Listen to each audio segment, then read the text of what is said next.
Aujourd'hui j'ai voulu aller vers quelque chose qui est extrêmement bénéfique pour des yeux verts. J'ai du gris, j'ai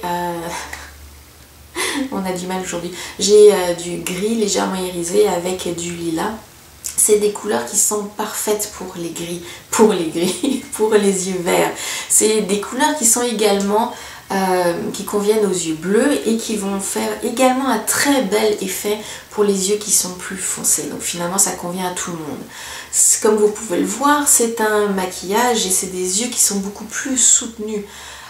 Moi je n'ai aucune difficulté à porter ce genre de maquillage là en journée, y compris au travail.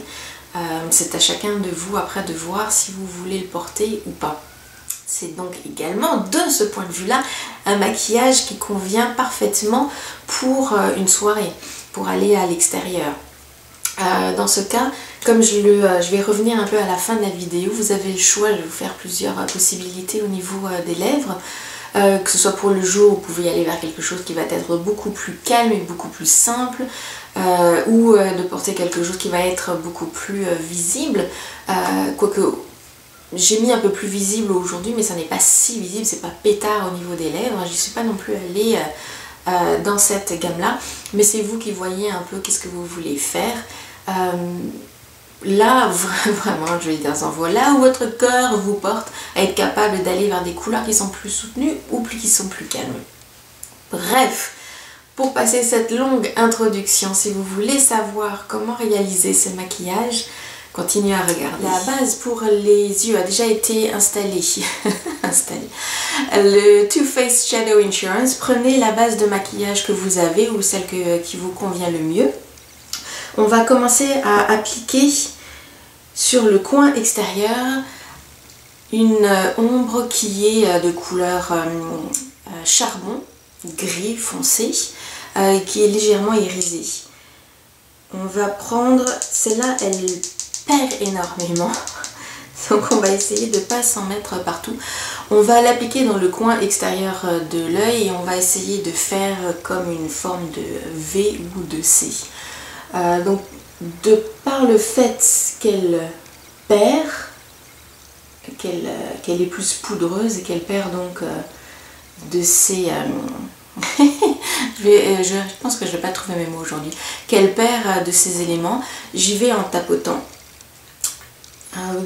pour essayer de faire en sorte que le produit soit sur la paupière et ne soit pas sur le visage où il n'a absolument rien à y faire. Donc je tapote et en même temps je remonte vers l'intérieur. Je suis au coin et je vais vers l'intérieur. Pas trop non plus. Ok. Donc de ce principe-là, j'applique, j'étale et en même temps j'essaye déjà d'estomper un petit peu. Pour pouvoir faire un petit peu mieux l'estompage au niveau supérieur du coin, je prends justement ce pinceau-là, quelque chose qui soit plutôt dense, et je reste concentrée vraiment sur les bords supérieurs. Je fais un peu des allers-retours. Je le fais maintenant aussi un petit peu au coin externe. De toute façon, c'est certainement un endroit où je vais revenir réappliquer de la couleur. Je vais prendre maintenant un pinceau plat et une ombre à paupières qui est de couleur lilas. C'est une couleur qui est mate. Et la couleur qui était précédente, la gris, je vais y aller dans toutes les gammes, dans tous les noms de couleurs. La gris qui était charbon irisé, elle est de la marque Grimace, exactement comme celle-là. Mais prenez ce que vous avez dans votre trousse de maquillage, ça va faire exactement le même travail. Donc cette couleur lilas, je viens l'appliquer sur la paupière mobile en restant bien... en n'allant pas trop sur la couleur grise qui a été appliquée. Et je vais le plus possible à l'intérieur de ce recoin, puisque comme on a fait une espèce de V ou de C avec la couleur grise, mais je ne vais pas essayer de repasser par-dessus. Je vais également jusque dans le creux de la paupière et je remonte légèrement.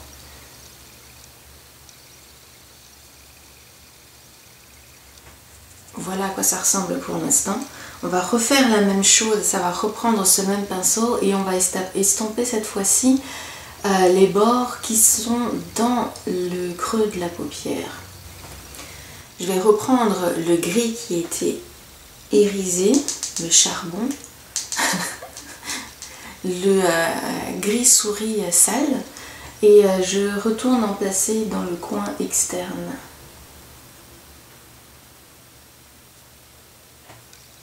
À nouveau et je remonte à peu près jusqu'aux 3/4 de la paupière. Je vais prendre de chez Makeup Geek une couleur qui est mate, c'est Vanilla Bean.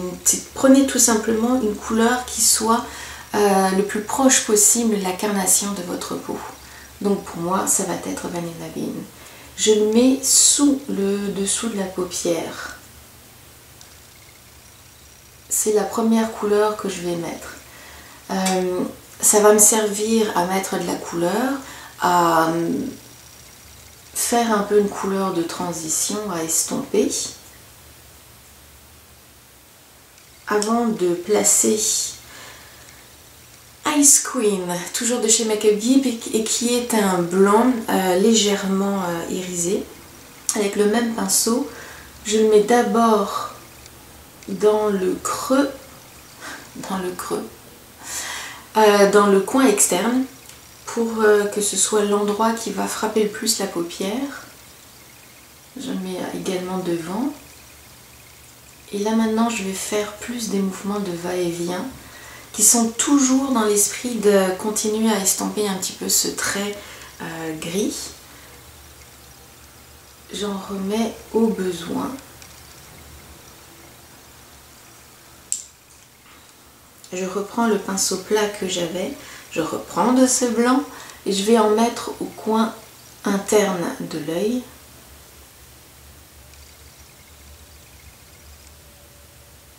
Alors non seulement ça va servir à illuminer le regard, donc à l'agrandir, mais pour moi c'est toujours un double intéressement, un double avantage à mettre dans le coin interne une couleur qui soit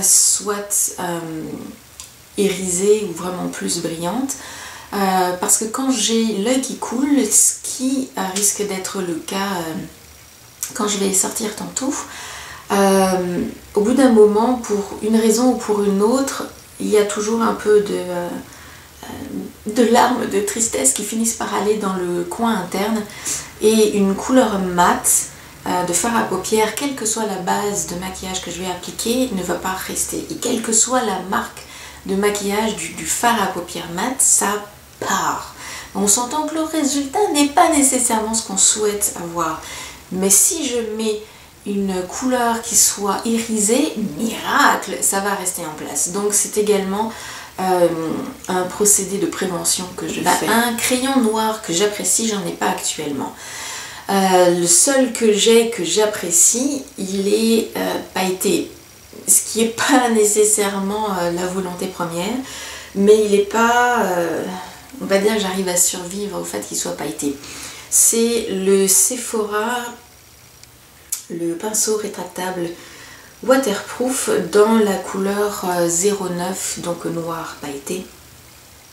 Je le remontre davantage.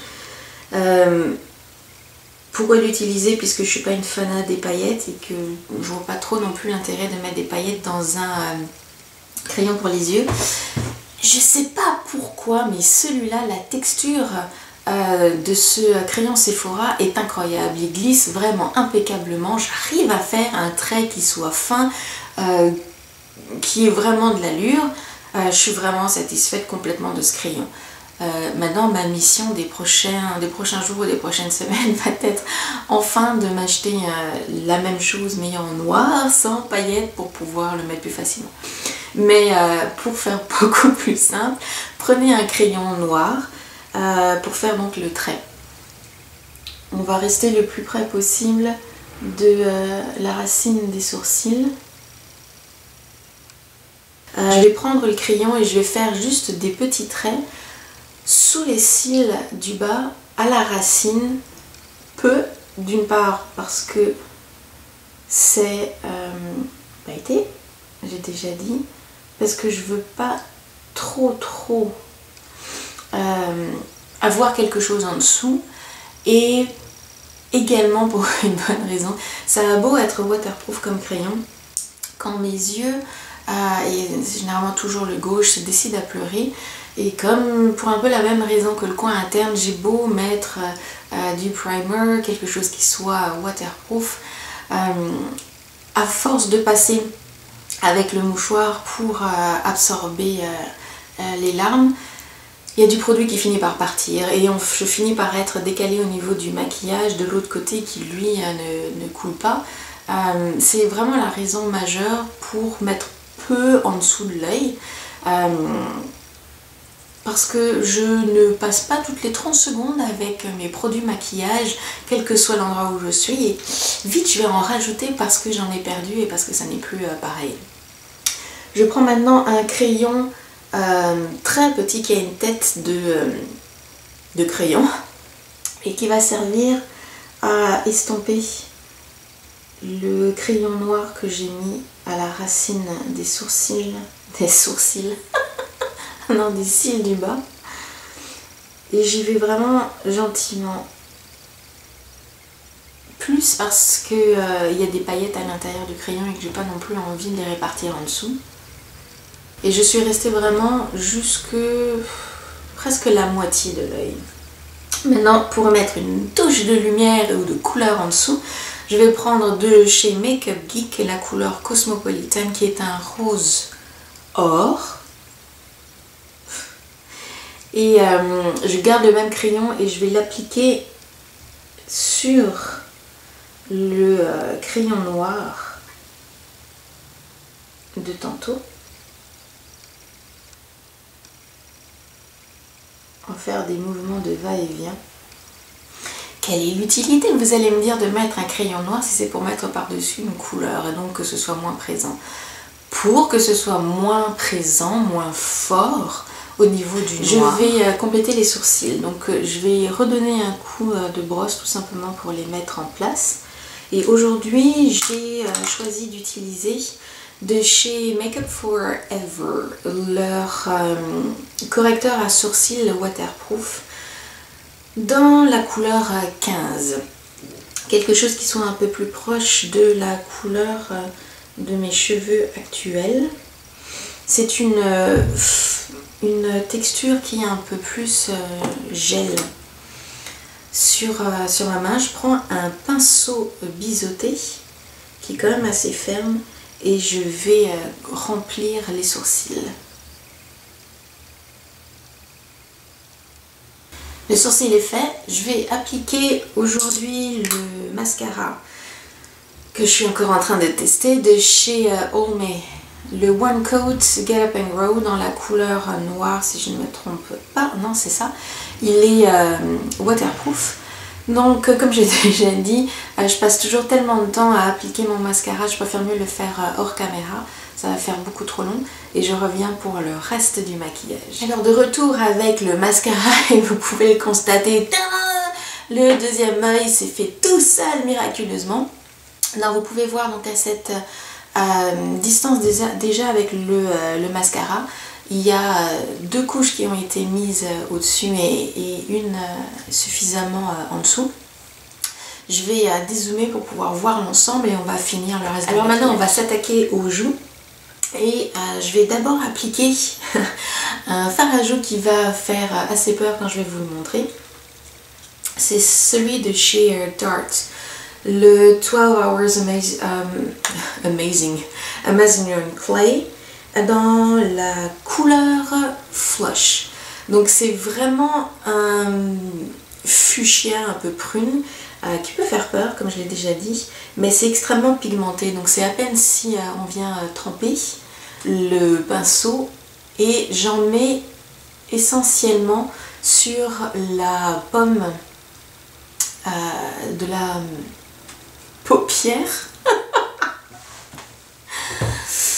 Sur la pomme de la joue, donc sur la pommette. On va y arriver. J'y vais vraiment très légèrement comme j'ai dit parce que c'est très pigmenté. Donc je ne veux pas en mettre de trop. Et vous voyez en même temps, je remonte vers le haut des tempes. Ce qui permet de remonter. Je suis en train de perdre des poils. Ce qui permet de remonter également la forme du visage. Donc comme j'ai laissé sous-entendre tout à l'heure que j'avais un œil qui coulait, ça y est, c'est fait, il coule. Alors je vois déjà la question qui se présente, pourquoi choisir une telle couleur à appliquer sur les joues? En dehors déjà du fait qu'on se calme parce que c'est pas aussi pétard que ça lui paraît, simplement parce qu'on reste dans la même gamme de couleurs avec le lilas qui a été placé sur la paupière. Et également parce que, comme vous pouvez le constater, ça donne un effet, comment on dirait, un effet bonne mine tout simplement. Ça apporte une bonne couleur sur les joues. Et je viens juste peut-être adoucir un petit peu, condenser le tout avec un autre fard à joues de chez Inglot. J'essaie de trouver une façon de vous montrer un peu mieux la couleur. C'est une couleur un peu cannelle abricot. Il y a des numéros chez Inglot, donc c'est le 21 je pense, parce que c'est quelque chose que j'ai depuis quelques temps mais que je m'en sers vraiment rarement. Et lui je vais le placer un peu plus sur le dessous de la pommette et en remontant vraiment vers les tempes. Pour finir, il y a les lèvres. Il y a différentes possibilités. Dans la mesure où les yeux sont déjà très présents, enfin c'est très présent, le focus est sur les yeux. Il y a plusieurs possibilités. Excusez, je vais plusieurs fois prendre le mouchoir pour cet œil charmant qui coule. On peut y aller avec quelque chose qui soit très naturel. Si en même temps c'est votre préférence d'avoir des lèvres qui sont naturelles, beige, comme on dirait, le fameux nude en français, allez vers ces teintes-là. Ou parce que vous ne voulez pas mettre plus l'emphase sur le visage que ça vous suffit de mettre sur les yeux, vous pouvez y aller avec, là j'ai pris tout simplement le Baby Lips de chez Maybelline qui est la couleur Peach Kiss si je ne me trompe pas, ouais c'est ça. Vous pouvez y aller vers une couleur nude de cette gamme-là. Une bonne façon de pouvoir voir un peu qu'est-ce que ça va donner, prenez, ouvrez-le évidemment, le tube comme je viens de le faire, et mettez-le près de l'œil, parce que de cette façon-là, vous allez pouvoir voir entre la couleur de vos yeux, la couleur, la répartition qui a été faite pour les paupières, donc pour le maquillage, vous voyez aussi un petit peu avec les cheveux, qu'est-ce que ça donne, ça vient comme se fondre un peu dans le tout, ça vient comme beaucoup trop tranché, c'est trop radical, ou tout simplement ça vous va. Moi je vais pas choisir ça pour aujourd'hui, mais c'est tout simplement une possibilité. Une autre, dans les Lip Butter de chez Revlon, c'est la couleur crème brûlée. C'est également une couleur qui vient faire très naturelle. Si c'est ce que vous avez envie ou que vous préférez porter. Une autre possibilité où on sort du naturel, on va chez CoverGirl et Lip Perfection. Et je n'ai plus le numéro ou le nom, mais il me semble que ça s'appelle Heaven ou Heavenly, quelque chose comme ça. Et qui est un rose un peu beige au niveau de la teinte. Encore une fois, je le place près de l'œil pour que vous puissiez voir qu'est-ce que ça donnerait comme effet. Si vous vouliez porter quelque chose qui va être un peu plus présent sur les lèvres, sans pour autant que ce soit un peu trop. Moi, j'ai arrêté mon choix aujourd'hui parce qu'on va quand même pas passer tous les produits de chez L'Oréal et c'est le titre à rallonge, les Color Caress Stain Shine Stain, j'arrive jamais à retenir dans quel ordre et évidemment c'est pas noté sur le produit, pourquoi ça serait trop facile. Je me suis arrêtée avec le 185 Lilac Ever After, tout simplement pour mettre un peu plus sur les lèvres et c'est une couleur qui vient jouer dans la même gamme qu'on a au niveau des joues et qu'on a au niveau des yeux. mais comme vous pouvez le voir, qui est quand même beaucoup plus calme. Ça n'est rien qui soit genre effet pot de peinture, qui va être extrêmement visible. Mais je ne voulais pas non plus pour autant avoir une couleur qui va s'effacer sur les lèvres. Encore une fois, vous allez trouver tous les produits utilisés pour ce maquillage dans la barre d'informations, y compris le visage, puisque le visage avait déjà été fait avant de commencer les yeux. Bonne chance pour essayer de le recréer. N'hésitez pas à mettre des photos du résultat parce que je serais très curieuse de voir ce qu'il en est. Faites-moi également part de vos idées ou de vos propositions pour d'autres maquillages. Et jusqu'à la prochaine fois, passez une belle journée.